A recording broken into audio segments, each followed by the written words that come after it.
হ্যাঁ, আবার দাও, কাইটে গেছিল।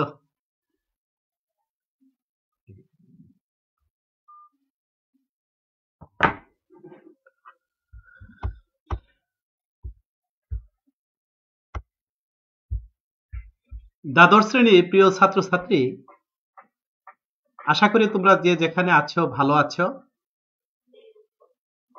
অনলাইন ক্লাসের মাধ্যমে তোমাদের সাথে আমাদের এই সাক্ষাৎ সত্যি একটি ভাগ্য। এই করোনাকালীন এই সময়ে তোমাদের সাথে যোগাযোগের একমাত্র মাধ্যম হচ্ছে অনলাইন ক্লাস।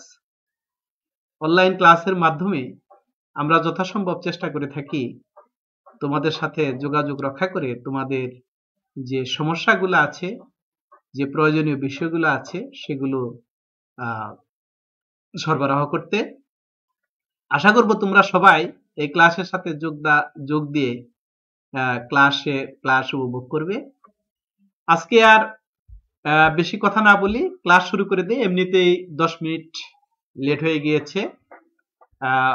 আমাদের ক্লাসের শুরুতেই তোমাদের সুস্বাগতম। তোমরা সবাই এখানে উপস্থিত হয়ে আমার ক্লাসটি দেখছো। তোমরা কিন্তু বেশি বেশি শেয়ার করবে এবং কমেন্টের মাধ্যমে সবাইকে জানিয়ে দেবে যে এখন একটি ক্লাস হচ্ছে, পদার্থবিজ্ঞানের ক্লাস হবে এটা।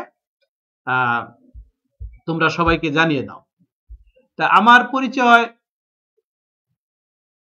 সম্পর্কে তোমরা ইতিমধ্যেই জানো, তারপরেও ক্লাসের নিয়ম অনুযায়ী আবারও বলছি, আমি ডক্টর মোহাম্মদ মুজাহুল হক, সহকারী অধ্যাপক ও বিভাগীয় প্রধান, পদার্থবিজ্ঞান বিভাগ, লক্ষ্মীপুর সরকারি কলেজ, লক্ষ্মীপুর।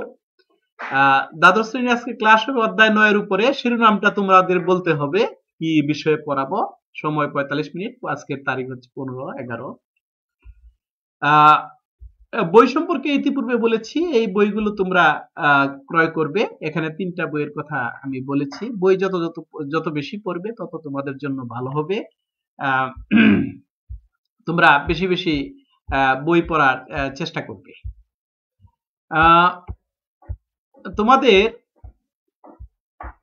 তোমাদের আজকের ক্লাসে কোন বিষয়টা পড়াবো সেটি তোমাদের মাধ্যমেই বের করে নিয়ে আসার চেষ্টা করব। তোমরা সেটি বলবে কোন বিষয়টি নিয়ে আজকে তোমাদের সাথে আলোচনা করব।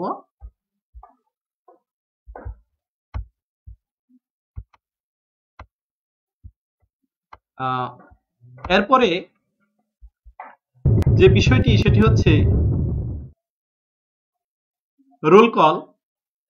তোমরা কমেন্ট বক্সে রোল নম্বরগুলো দিয়ে দিবে। কমেন্ট বক্সে রোল নম্বরগুলো দিয়ে দিবে। ওখান থেকে আমরা রোল নম্বরগুলো ক্লাস শুরু হওয়ার 40 মিনিটের মধ্যেই গ্রহণ করব।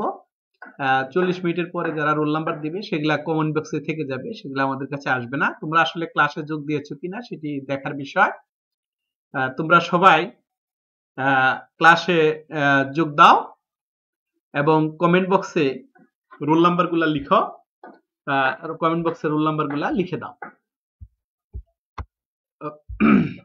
তোমাদের একটু সময় দিলাম, দেখি এখানে রোল কলে যেহেতু একটু সময় লাগে, তোমরা কতজন আজকে ক্লাসে আমার সাথে যোগ দিয়েছ, ক্লাসে কতজন যোগ দিয়েছ এটা একটু দেখব। তোমরা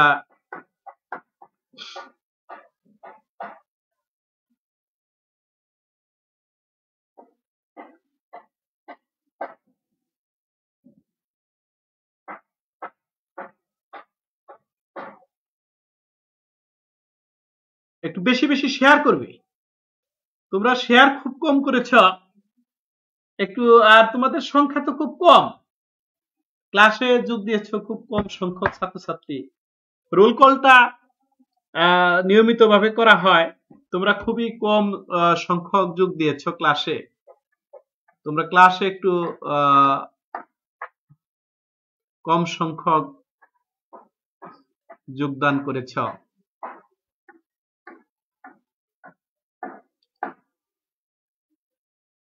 যারা যোগ দিয়েছ তাদের কমেন্ট বক্সে রোল নাম্বার দাও। কমেন্ট বক্সে তোমরা রোল নাম্বার দিয়ে দাও।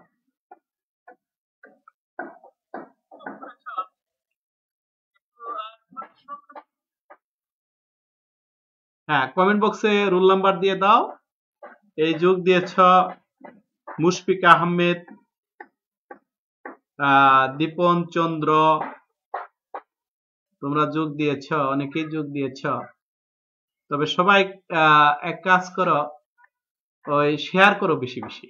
শেয়ার করলে সবাই জানবে এবং ক্লাসে যোগ দিবে। তাছাড়া তো জানার সম্ভব নয়। তোমরা রোল কলটা এই পর্যন্তই। এখন পূর্ব জ্ঞান যাচাই করব। পূর্ব জ্ঞান যাচাই করব। পূর্ব জ্ঞান যাচাই হলো, তোমরা আসলে এই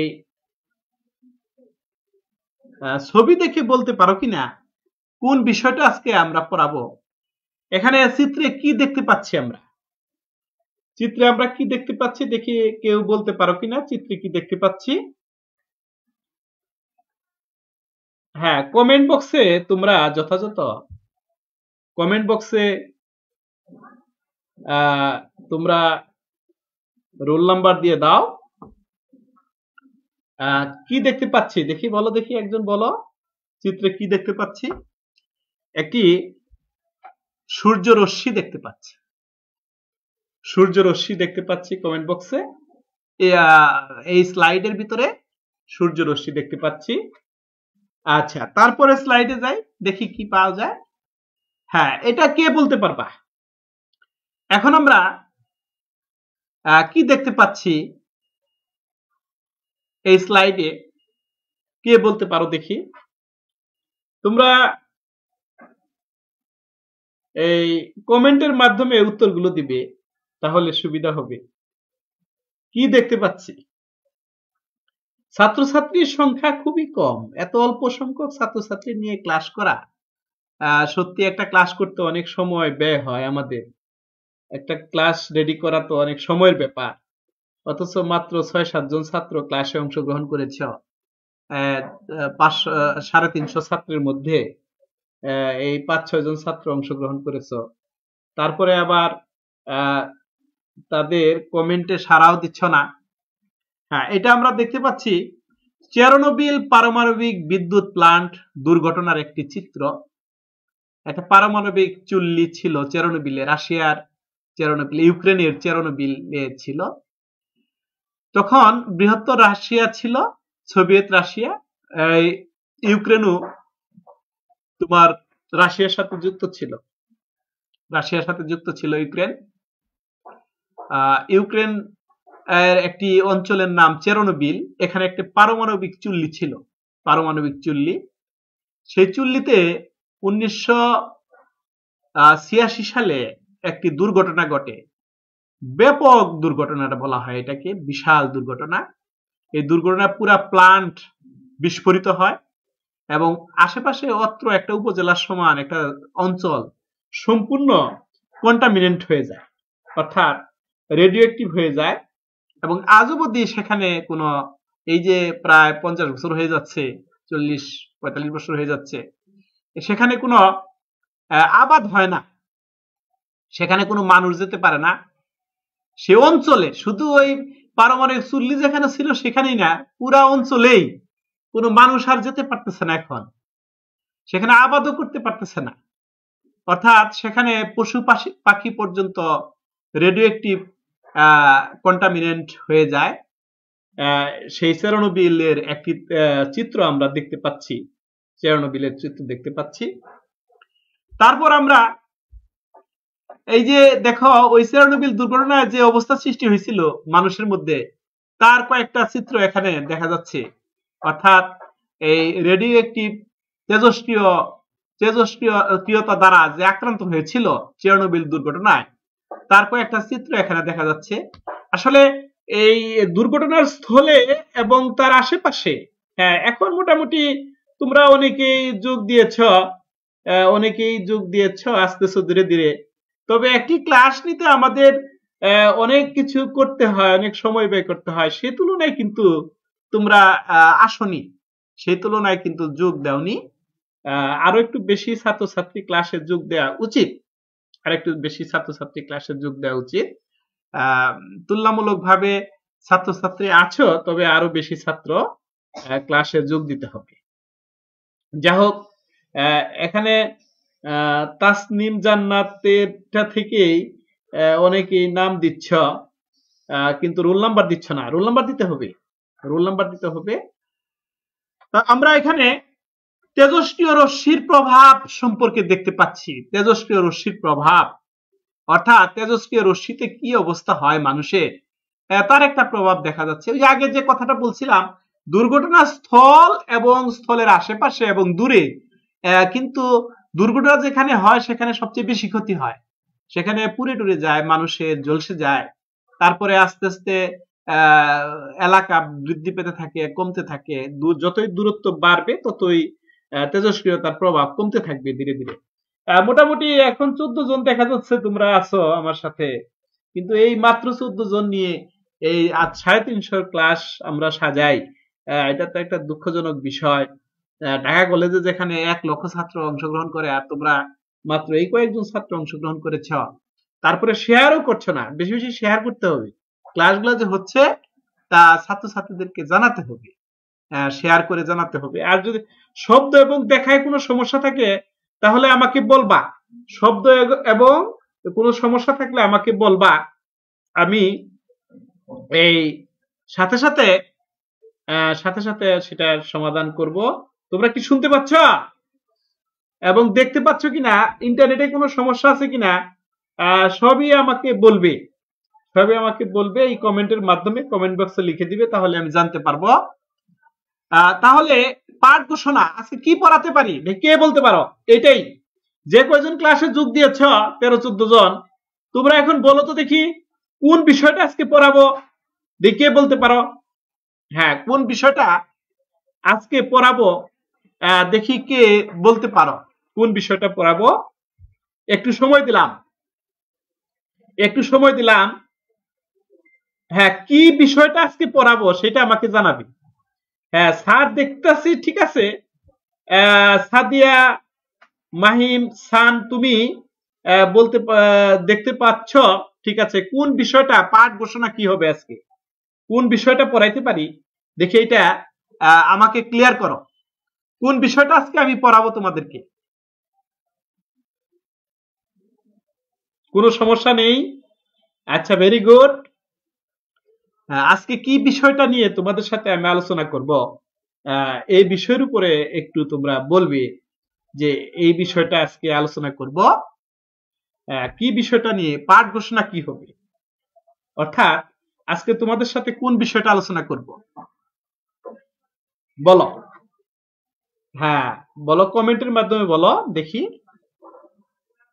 আচ্ছা, যাই হোক, তোমরা ধীরে ধীরে বলবে, আমি পাঠ ঘোষণা করে দেই। আজকে আমরা তেজস্ক্রিয়তা, রেডিও অ্যাক্টিভিটি নিয়ে আলোচনা করব। তেজস্ক্রিয়তা বা রেডিও অ্যাক্টিভিটি নিয়ে আলোচনা করব।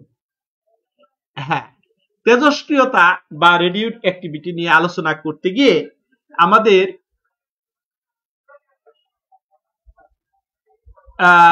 শিখন ফলটা কি হবে আজকে, শিখন ফল আমরা কি বিষয়গুলো নিয়ে কি বিষয় শিখব। হ্যাঁ, থ্যাংক ইউ এমডি রাকিব। আজকে তেজস্ক্রিয়তা পড়াবো, তুমি বুঝতে পারছো। আইরিন সুলতানা, তুমি বুঝতে পারছো আজকে তেজস্ক্রিয়তা পড়াবো। স্যার সেকেন্ড পেপারের 8ম চ্যাপ্টার করেন, 9ম চ্যাপ্টার শুরু করেছি। ওকে স্যার করেন। তাহলে এই শিখন ফল আলোচনা শেষে শিক্ষার্থীরা, মানে তোমরা আলোচনা শেষে তোমরা তেজস্ক্রিয়তার সংজ্ঞা বলতে পারবে, তেজস্ক্রিয়তার সংজ্ঞা বলতে পারবে, ব্যবহার ও বৈশিষ্ট্য বলতে পারবে, তেজস্ক্রিয়তার ব্যবহার ও বৈশিষ্ট্য বলতে পারবে, প্রকারভেদ ও একক লিখতে পারবে, তেজস্ক্রিয়তা রশ্মির ধর্ম লিখতে পারবে, ক্ষয়সূত্র ব্যাখ্যা করতে পারবে। এই বিষয়গুলো তোমরা শিখন ফল আজকে এই বিষয়গুলো তোমরা জানতে পারবে। আচ্ছা, তা শুরুতেই আমরা একটি দৃশ্য দেখি। এখানে আমরা দুইটি নিউক্লিয়াস দেখতে পাচ্ছি। নিউক্লিয়াসের ভিতরে কি থাকে? ইলেকট্রন আর প্রোটন থাকে। আমরা এখানে ইলেকট্রন আর প্রোটন দেখাচ্ছি, সরি, প্রোটন আর নিউট্রন থাকে। আর ইলেকট্রন থাকে কোথায়? বিভিন্ন কক্ষপথে ইলেকট্রন থাকে। আর নিউক্লিয়াসে থাকে প্রোটন আর নিউট্রন। প্রোটন হলো ধনাত্মক চার্জ যুক্ত আর নিউট্রন হলো কি কোনো চার্জ নেই, এই দিয়ে নিউক্লিয়াস হয়। এখন এই নিউক্লিয়াসের ভিতরে আমরা প্রোটন আর নিউট্রনকে দেখতে পাচ্ছি, প্রোটন আর নিউট্রনকে দেখতে পাচ্ছি নিউক্লিয়াসের ভিতরে। এই যে বড় নিউক্লিয়াস বাম দিকে, এটা থেকে এই বড় নিউক্লিয়াস থেকে দেখা হয় যে এই যে পরমাণু ভাঙতেছে বড় নিউক্লিয়াস থেকে পরমাণু এই যে এইভাবে রেডিয়েশনের মাধ্যমে ভাঙতেছে এবং ডান দিকে দেখা একটা ছোট নিউক্লিয়াস তৈরি হয়েছে, অর্থাৎ অনেকক্ষণ পরে এই নিউক্লিয়াসটা ভাঙার পরে ছোট হয়ে যায়। তোমরা কি বুঝতে পারছো? তোমরা কি বুঝতে পারতেছ? অর্থাৎ এই নিউক্লিয়াসটি ভাঙার পরে ছোট হয়ে যাবে। তাহলে এর থেকে আমরা যে বিষয়টি অর্থাৎ বাম দিকে একটি বড় নিউক্লিয়াস দেখিয়েছি, ডান দিকে একটি ছোট নিউক্লিয়াস দেখিয়েছি। ওই নিউক্লিয়াস থেকে রশ্মিগুলো নির্গত হয়, রশ্মিগুলো নির্গত হয়ে এই যে দেখো পরমাণু ভেঙে যায়, অর্থাৎ প্রোটন আর নিউট্রন ভেঙে যায়, ভেঙে গিয়ে ডান দিকে একটা ছোট নিউক্লিয়াস আমরা দেখতে পাচ্ছি। এবার এর সংজ্ঞাটা কি হবে? কোন পদার্থ হতে স্বতঃস্ফূর্তভাবে কণা এবং রশ্মি নির্গত হওয়ার প্রক্রিয়াকে তেজস্ক্রিয়তা বলে। অর্থাৎ কোন পদার্থ হতে স্বতঃস্ফূর্তভাবে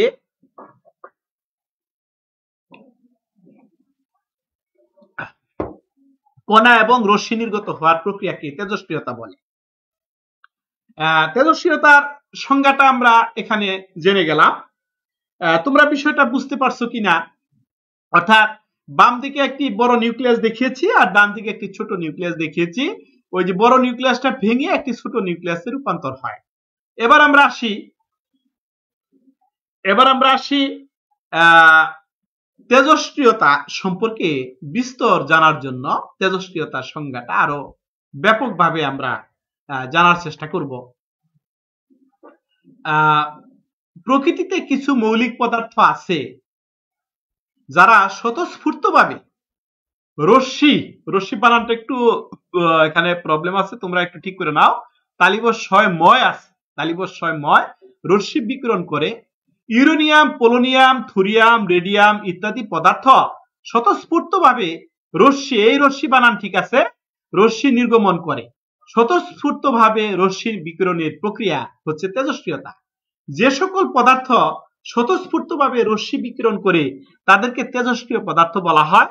তেজস্ক্রিয়তা সম্পূর্ণভাবে প্রাকৃতিক ঘটনা, এটি তাপ, চাপ কিংবা তড়িৎ চুম্বক ঘটনা দ্বারা প্রভাবিত হয় না।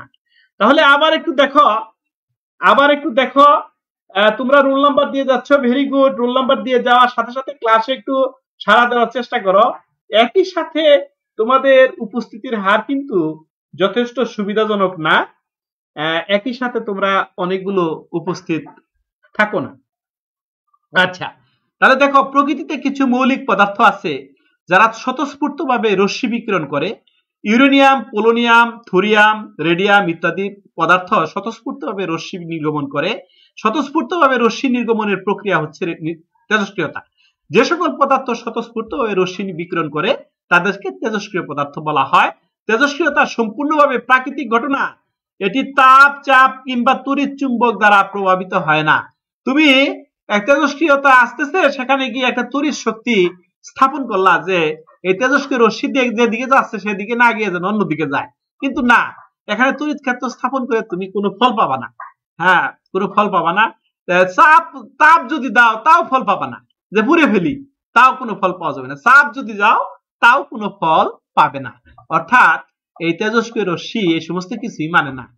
হ্যাঁ, কি মানে না? তাপ মানে না, চাপ মানে না, তড়িৎ চুম্বক কোন ক্ষেত্র মানে না। সম্পূর্ণ স্বাধীন ভাবে তারা খালি ধ্বংসাত্মক কাজ করতে পারে, আবার ভালো কাজও করানো যায়, সেটা আমরা ব্যবহার বিধিতে দেখব। ছাত্রছাত্রীরা তোমাদের উপস্থিতি আমাকে হতাশ করে দিয়েছে। তোমরা এত অল্প সংখ্যক ছাত্রছাত্রী উপস্থিত থাকো, অথচ একটি ক্লাস সাজাতে আমাদের কত কষ্ট করতে হয়। তেজস্ক্রিয়তা সম্পর্কে আরেকটু জানি। ফরাসি বিজ্ঞানী হেনরি বেকেরেল ফরাসি বিজ্ঞানী হেনরি বেকেরেল 1996 খ্রিস্টাব্দে 1896 খ্রিস্টাব্দে আকস্মিকভাবে তেজস্ক্রিয়তা আবিষ্কার করেন। তেজস্ক্রিয়তা হচ্ছে তেজস্ক্রিয় অবক্ষয়। হেনরি বেকেরেল দেখান যে ইউরেনিয়ামের নিউক্লিয়াস থেকে স্বতঃস্ফূর্তভাবে অবিরাম বিকিরণ নির্গত হয়। এতে আদি মৌলটি মানে জনক, আদি মৌল যেটা বড় মৌল দেখালাম তোমাদেরকে, ওইটা হলো জনক, সম্পূর্ণ নতুন অর্থাৎ জাতিক অর্থাৎ পুত্র বলি, পিতা পুত্র অর্থাৎ আদি মৌলটি হলো পিতা, আর পরের যে মৌলগুলা হয় সেগুলো হচ্ছে পুত্র কন্যা সন্তান।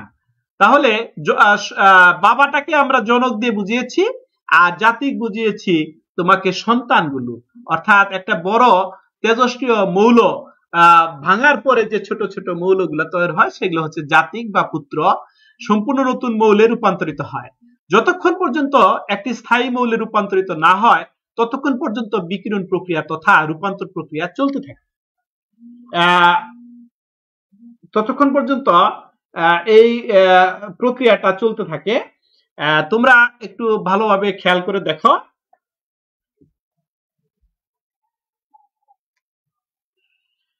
তারপর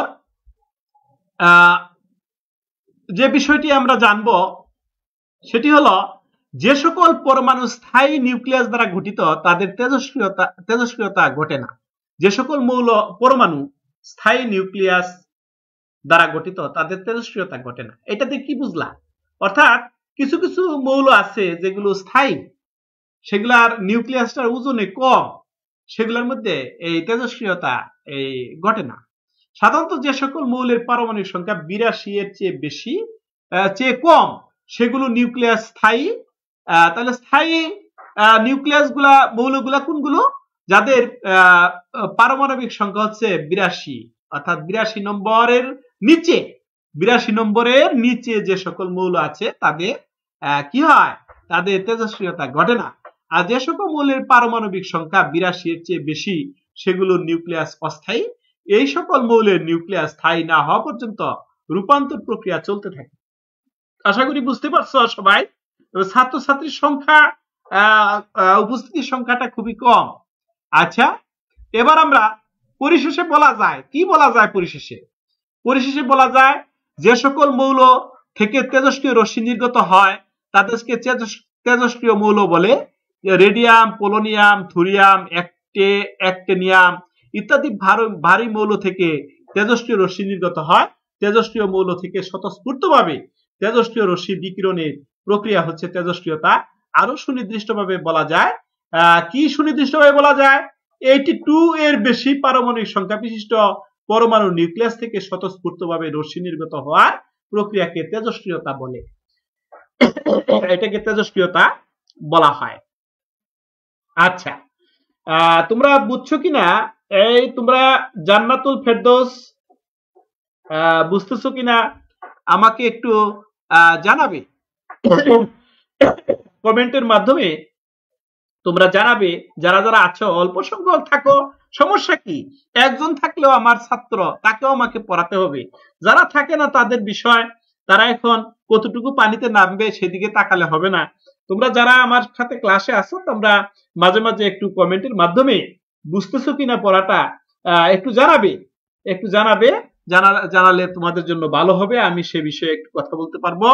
হ্যাঁ, কমেন্টের স্যার বুঝছি। হ্যাঁ, আচ্ছা ঠিক আছে, ভেরি গুড। এই তো আমার সাথে তোমরা আছো যে সেটা বোঝা যায় যে তোমরা আমার সাথে ক্লাসে আছো। একজন থাকো, কোনো সমস্যা নাই, একজনকে আমি ভালো করে পড়াবো। এখন যারা আসে না তাদেরকে আমি জোর করে আনতে পারবো নাকি? ইনশাল্লাহ বুঝছি sir. Very good Sadia Mahim, thank you তোমাকে। তুমি বুঝতে পেরেছ, যতটুকু পড়িয়েছি ততটুকু বুঝতে পেরেছ।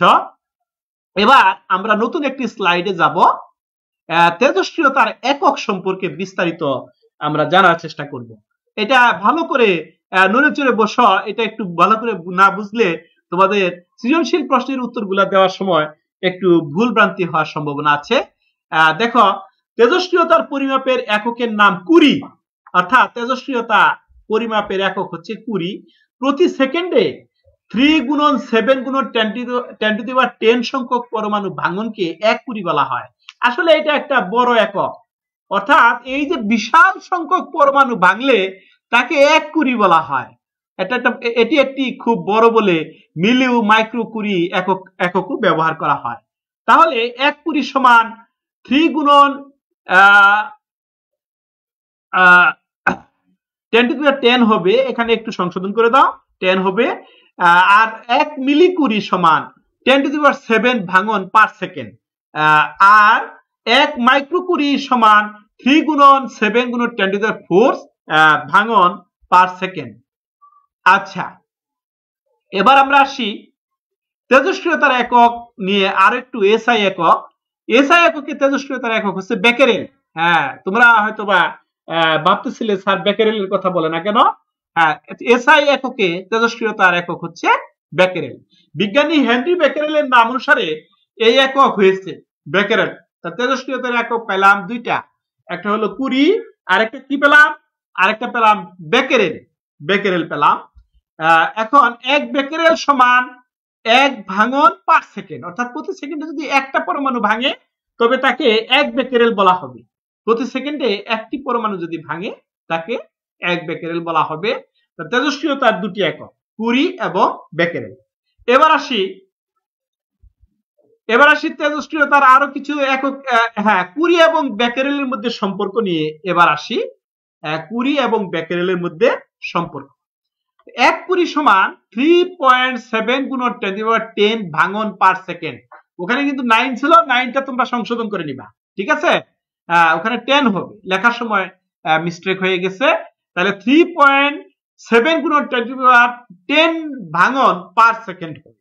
আচ্ছা, আর 1 কুড়ি যদি আমি বেকেরেল দিয়ে প্রকাশ করি, বেকেরেল দিয়ে, তাহলে এই বেকেরেলে দিয়ে যদি প্রকাশ করি তাহলে সেক্ষেত্রে 3.7 গুণন 10 টু দি পাওয়ার 10 বেকেরেল। হ্যাঁ, তারপরে এই যে কিউটা, এটা কিউ হবে, কিউ বি কিউ এটা কিউ হবে। আচ্ছা, তেজস্ক্রিয়তার এসআই একক হচ্ছে বেকেরেল। এই যে এখানে ঠিক আছে, বেকেরেল। প্রতি সেকেন্ডে একটি তেজস্ক্রিয় পরমাণুর ভাঙন বা ক্ষয়কে 1 বেকেরেল বলে, 1 বেকেরেল বলা হয়। অর্থাৎ তাহলে প্রতি সেকেন্ডে যদি 3.7 গুণন 10 টু দি পাওয়ার 10টি ভাঙন ঘটে তবে সেটা হবে 1 কুড়ি। তাহলে 1 বেকেরেল সমান 1 ডিকে প্লাস সেকেন্ড। একক সম্পর্কে আমরা বিস্তারিত জানলাম। তোমাদের হয়তো বা বুঝতে কোনো সমস্যা হয়নি, একক সম্পর্কে বিস্তারিত আলোচনা করলাম। আবারও একটু দেখে নেই সবগুলো বিষয়, এককের বিষয়টা আবার একটু দেখে নেই। হ্যাঁ, দেখো, একক তেজস্ক্রিয়তা পরিমাপের এককের নাম হচ্ছে কুড়ি। প্রতি সেকেন্ডে 3.7 গুণন 10 টু দি পাওয়ার 10 সংখ্যক পরমাণুর ভাঙনকে 1 কুড়ি বলা হয়। ইহা একটি এই এককটি খুব বড় বলে মিলিও মাইক্রো এককে প্রকাশ করা হয়। তারপরে এসআই একক হচ্ছে বেকেরেল। এই বেকেরেলটা আমরা পড়লাম। তারপর পড়লাম হলো কুড়ি ও বেকেরেলের মধ্যে সম্পর্ক, অর্থাৎ কুড়ি হচ্ছে একটা বড় একক, বেকেরেল হচ্ছে একটি ছোট একক। এই বিষয়টা আমরা দেখলাম এখানে, এসআই একক। এবার আমরা তেজস্ক্রিয়তার ব্যবহার নিয়ে আলোচনা করব। তেজস্ক্রিয়তার ব্যবহার কোথায় কোথায় তেজস্ক্রিয় রশ্মি ব্যবহার করে কি কি কাজ করা হয়? কৃষিবিদ্যায় তেজস্ক্রিয় রশ্মি ব্যবহৃত হয়, কৃষিবিদ্যায় তেজস্ক্রিয় রশ্মি ব্যবহার করা হয়। তারপর চিকিৎসা বিদ্যায় তেজস্ক্রিয় রশ্মি ব্যবহার করা হয়। এই যে আমরা চিকিৎসা বিদ্যা ছবি দিয়ে দেখিয়েছি, এই চিকিৎসা বিদ্যায় তেজস্ক্রিয় রশ্মি ব্যবহার করা হয়। তারপরে দেখো, রসায়ন বিদ্যায় তেজস্ক্রিয় রশ্মি ব্যবহৃত হয়, রসায়ন বিদ্যায়ও তেজস্ক্রিয় রশ্মি ব্যবহার করা হয়। তোমরা ছাত্রছাত্রী যারা আছো তারা কমেন্টের মাধ্যমে আমার সাথে থাকার চেষ্টা করবে এবং তোমরা এই বিষয়টা বুঝতেছো কিনা সেটিও আমাকে সাথে সাথে জানাবে। আর তোমাদের উপস্থিতির যে সংখ্যা দেখা যাচ্ছে, এই রোল নাম্বার গুলো তো আমরা ফর্ম ফিল আপের সময় আমাদের প্রয়োজন পড়বে, তখন দেওয়া হবে। রোল নাম্বার গুলো আমরা সংরক্ষণ করে রাখবো। তোমাদেরকে নোটিশে জানানো হয়েছে যে এই উপস্থিতি গণ্য করা হবে। কমেন্ট বক্সে যারা রোল নাম্বার দিবে ক্লাসের সময়ে, এগুলা টাইম লেখা থাকে, দেওয়ার টাইম লেখা থাকে, তারাই শুধু উপস্থিত। আর যারা উপস্থিত থাকো না তারা তো ফর্ম ফিল আপের সময় একটু সমস্যা হবে, তো এখন তো ছাত্র সংখ্যা খুবই কম, 9 জন ছাত্র উপস্থিত আছে এই মুহূর্তে। আচ্ছা, রসায়ন বিদ্যায় দেখলাম আমরা একটা সমীকরণ দিয়ে রসায়ন বিদ্যা বুঝিয়েছি। শিল্পক্ষেত্রে একটি মেকানিক্যাল সিস্টেম দ্বারা বুঝিয়েছি শিল্পক্ষেত্রে তেজস্ক্রিয় রশ্মি ব্যবহার করা হয়। তেজস্ক্রিয় রশ্মির বৈশিষ্ট্য, এবার আমরা তেজস্ক্রিয় রশ্মির বৈশিষ্ট্য পড়ব। কি পড়ব? এবার তেজস্ক্রিয় রশ্মির বৈশিষ্ট্য পড়ব, অর্থাৎ তেজস্ক্রিয় রশ্মির যে বৈশিষ্ট্যগুলো আছে সেগুলো আমরা এই মুহূর্তে পড়ব। তোমরা আগের বিষয়গুলো নিশ্চয়ই বুঝতে পেরেছ। আমরা দেখি তেজস্ক্রিয় একটি স্বতঃস্ফূর্ত ঘটনা। হ্যাঁ, এতক্ষণ পরে এই জিনিসটা আমাদের নিশ্চয়ই জানা হয়েছে যে এটা একটি স্বতঃস্ফূর্ত ঘটনা। তারপরে আমরা পড়ব তাপমাত্রা, চাপ, বিদ্যুৎ ক্ষেত্র, বাহ্যিক বল তেজস্ক্রিয়তাকে প্রভাবিত করে না। হ্যাঁ, এটা একটা গুরুত্বপূর্ণ বিষয়, আগেও আলোচনা করলাম যে তুমি তেজস্ক্রিয় রশ্মি যাচ্ছে, সেখানে তাপমাত্রা, চাপ, বিদ্যুৎ ক্ষেত্র ইত্যাদি প্রয়োগ করলা, কিন্তু না, কাজ হবে না। সে তার মতো সে যাবে এবং ধ্বংসাত্মক কাজ করবে। তেজস্ক্রিয় বিকিরণ ধনকণা, তেজস্ক্রিয় বিকিরণে কিন্তু একটি যে ঋণকণা ও বিদ্যুৎ চুম্বকীয় তরঙ্গের সমষ্টি, তাহলে সবগুলো সমষ্টি। তেজস্ক্রিয়তার প্রকারভেদ, এবার আমরা যে বিষয়টি আলোচনা করব তেজস্ক্রিয়তার প্রকারভেদ। এই যে তেজস্ক্রিয় রশ্মি দেখলাম, বিভিন্নভাবে তেজস্ক্রিয় রশ্মি দেখা গেল, এটা দুইটা ভাগে ভাগ করা হয়েছে, প্রাকৃতিক তেজস্ক্রিয়তা ও কৃত্রিম তেজস্ক্রিয়তা। প্রাকৃতিক তেজস্ক্রিয়তা সম্পর্কে এই যে সূর্য রশ্মি থেকে যে তেজস্ক্রিয় রশ্মি আসে, আল্ট্রাভায়োলেট রশ্মি, সেটা প্রাকৃতিক তেজস্ক্রিয়তা। আবার কৃত্রিম, যেটা মানুষ বানায়, এই পারমাণবিক চুল্লি বিস্ফোরণ ঘটেছিল, সেটা হচ্ছে কৃত্রিম তেজস্ক্রিয়তা।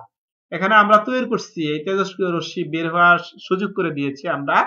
আর সামনে যেটা, সেটি হচ্ছে সৃষ্টি থেকে এটি করে দেওয়া আছে। তাহলে দুটো চিত্রের মাধ্যমে প্রাকৃতিক তেজস্ক্রিয়তা আর কৃত্রিম তেজস্ক্রিয়তা সম্পর্কে তোমাদের ধারণা দেওয়া হলো। এবার আসি তেজস্ক্রিয়তার একক সম্পর্কে। ইতিমধ্যে আমরা পড়েছি, কুরি এবং বেকেরেল পেয়েছি। প্রতি সেকেন্ডে 37 বিলিয়ন পরমাণু ভাঙনকে 1 কুরি বলে, আর বেকেরেল বলে প্রতি সেকেন্ডে একটি পরমাণুর ভাঙনকে 1 বেকেরেল বলে। এই জিনিসটা আমরা পড়েছি। তেজস্ক্রিয় রশ্মি হলো 3 প্রকার, আলফা, বিটা, গামা। হ্যাঁ, রশ্মি 3 প্রকার হবে কথাটা। এটা আলফা রশ্মি, বিটা রশ্মি, আর হচ্ছে কি রশ্মি? গামা রশ্মি। এই গামা রশ্মি, এই 3 প্রকার হবে তেজস্ক্রিয় রশ্মি। তাহলে দেখো, আমরা এখানে একটা ঘটনা দেখি। ঘটনা হচ্ছে এই যে দেখো, তেজস্ক্রিয় পদার্থ থেকে রশ্মিগুলা নির্গত হওয়ার সময় কি ঘটনা ঘটে? গামা রশ্মি সরাসরি উপর দিকে চলে গেল, আলফা দেখো একটু বেঁকে গেল, বিটা একটু বেশি বেঁকে গেল, বিটা রশ্মি একটু বেশি বেঁকে যাচ্ছে। তাহলে এখানে একটি ঘটনা আমরা পর্যবেক্ষণ করছি।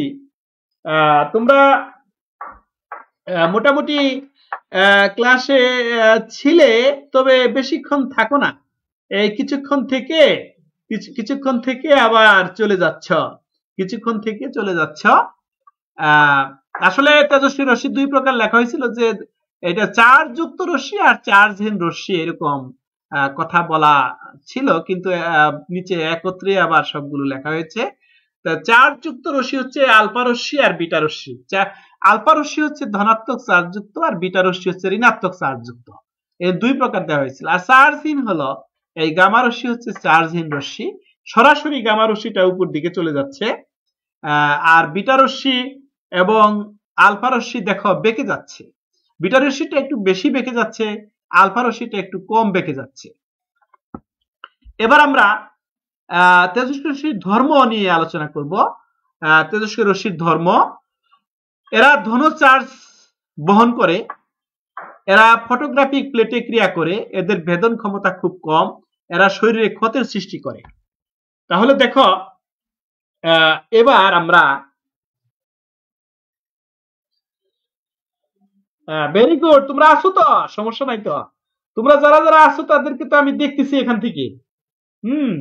তোমরা আসো এবং বুঝতেছো কিনা মাঝে মাঝে আমাকে বলবে যে বুঝতেছি বা বুঝতেছি না, এ ধরনের মন্তব্য করলে আমি তো বুঝতে পারবো যে আসলে তোমাদের সাথে সরাসরি ক্লাসটা নিচ্ছি।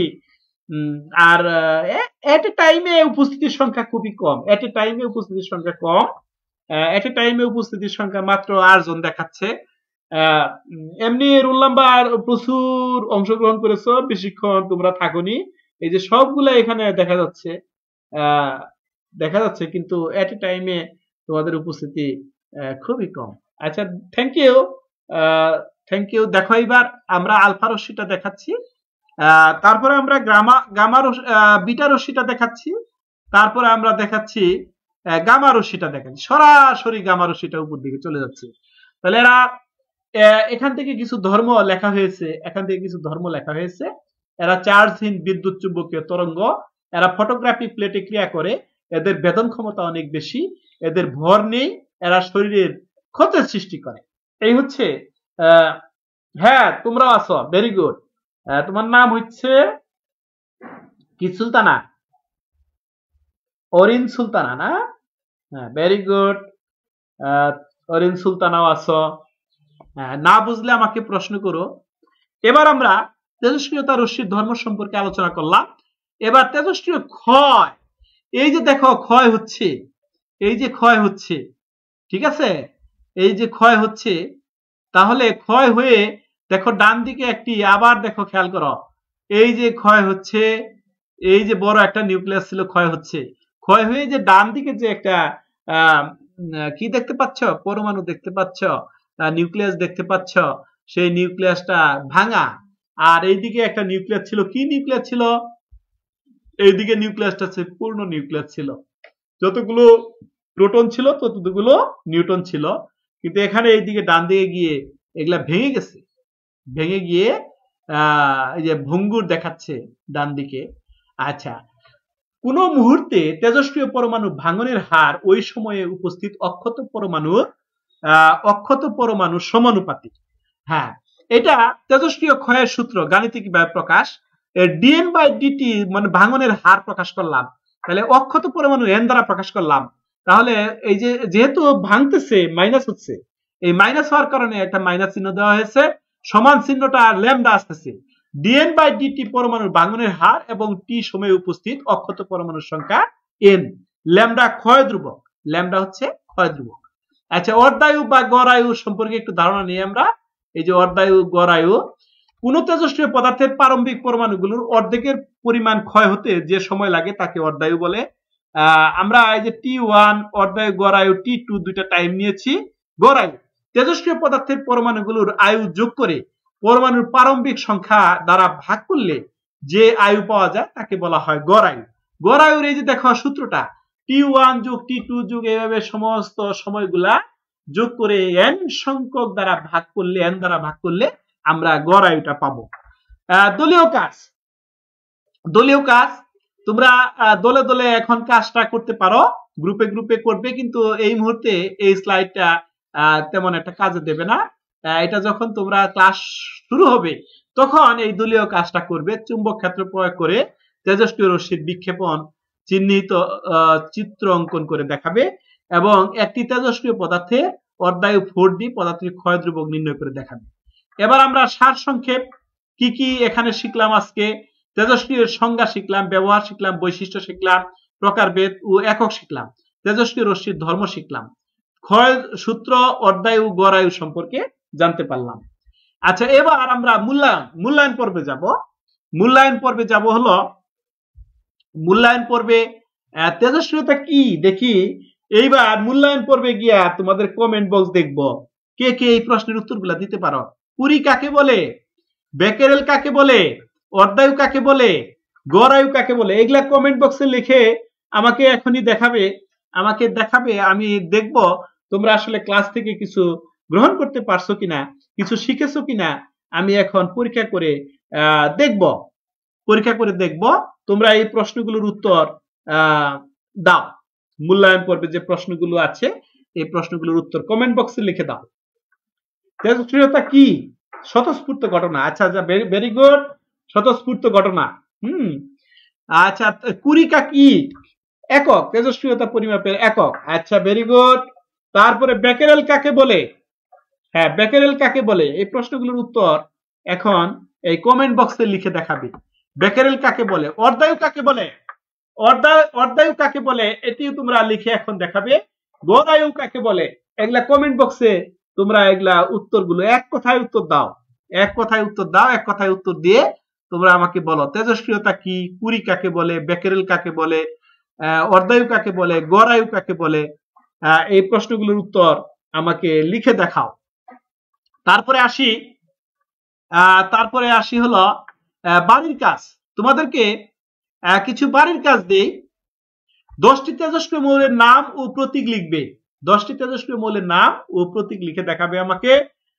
ইউরেনিয়ামের অর্ধায়ু 0.5 × 10⁸ বছর, এর গড় আয়ু নির্ণয় করে আমাকে দেখাবে। গড় আয়ু নির্ণয় করে আমাকে দেখাবে। কোন পদার্থ হতে স্বতঃস্ফূর্ত কণা ও রশ্মি নির্গতের প্রক্রিয়া হচ্ছে তেজস্ক্রিয়তা। Very good. এই যে অরিন সুলতানা তুমি সুন্দর উত্তর দিয়েছ। হ্যাঁ, হলো তেজস্ক্রিয়তা। Very good. আর বাকিরা উত্তর দাও, খুব দ্রুত উত্তর দিয়ে দাও।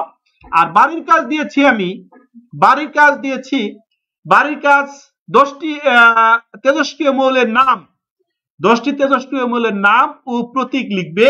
ইউরেনিয়ামের অর্ধায়ু দেওয়া আছে, এর গড় আয়ু নির্ণয় করে আমাকে দেখাবে। আজকেই কিন্তু এই সমীকরণগুলো এখানে তোমাদেরকে পড়ানো হলো। দেখি তোমরা এটা লিখে আমাকে দেখাতে পারো কিনা। এবার আসি, ধন্যবাদ। আজকে এই দীর্ঘ সময় তোমরা যারা আমার সাথে ছিলে, আজকে এই দীর্ঘ সময় তোমরা যারা আমার সাথে ছিলে তোমাদেরকে অসংখ্য ধন্যবাদ।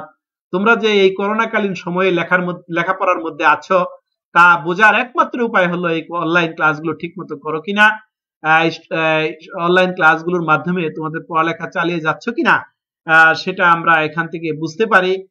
তোমরা যারা আজকে এই ক্লাসটি করেছ তোমাদেরকে অসংখ্য ধন্যবাদ। তোমাদের বন্ধু বান্ধব যারা এখনো ক্লাসে যোগ দেয়নি তারা যাতে ক্লাসে যোগ দেয় এই জন্য বেশি বেশি শেয়ার করবে, বেশি বেশি শেয়ার করবে। এই বেশি বেশি শেয়ার করে তোমরা তাদেরকে জানিয়ে দিবে যে তোমরা অনলাইন ক্লাসের সাথে যুক্ত আছো, ওরা এখনো ক্লাসে যোগ দেয়নি, ওদেরকে ক্লাসে যোগ দিতে হবে। আল্লাহ হাফেজ।